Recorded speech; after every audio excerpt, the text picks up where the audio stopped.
There's no feeling more intense than starting over.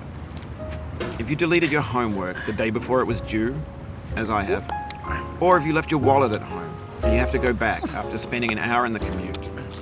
If you won some money at the casino and you put all your winnings on red but it came up black.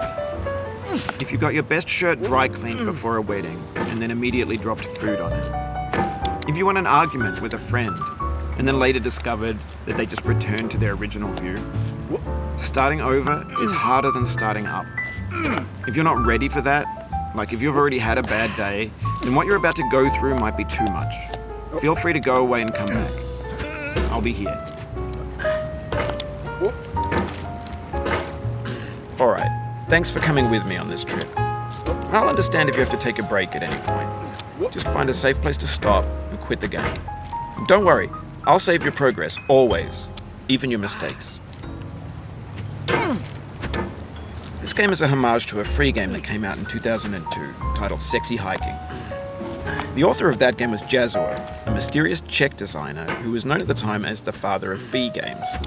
And B games are rough assemblages of found objects.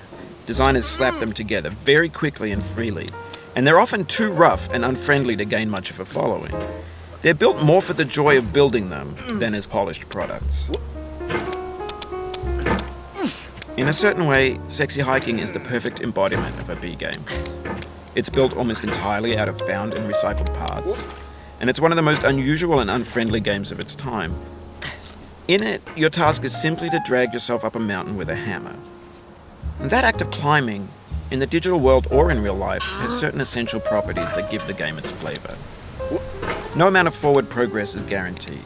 Some cliffs are too sheer or too slippery. And the player is constantly, unremittingly in danger of falling and losing everything. Anyway, when you start Sexy Hiking, you're standing next to this dead tree that blocks the way to the entire rest of the game. It might take you an hour to get over that tree, and a lot of people never got past it. You prod and you poke at it, exploring the limits of your reach and your strength, trying to find a way up and over. And there's a sense of truth in that lack of compromise. Most obstacles in video game worlds are fake. You can be completely confident in your ability to get through them once you have the correct method or the correct equipment or just by spending enough time. In that sense, every pixelated obstacle in Sexy Hiking is real.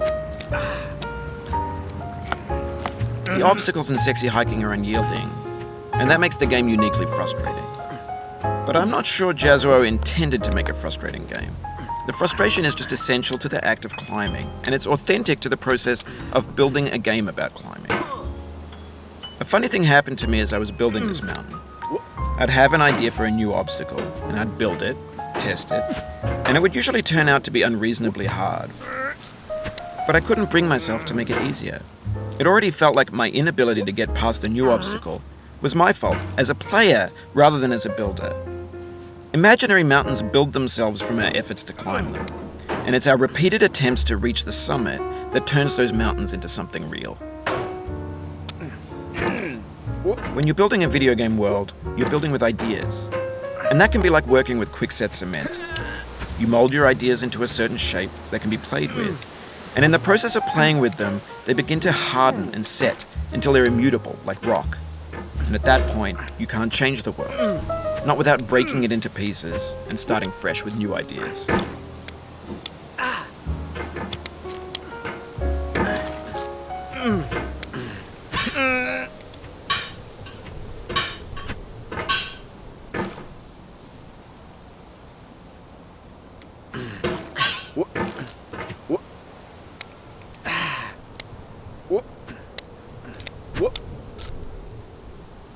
Oh, you just lost a lot of progress. That's a deep frustration, a real punch in the gut.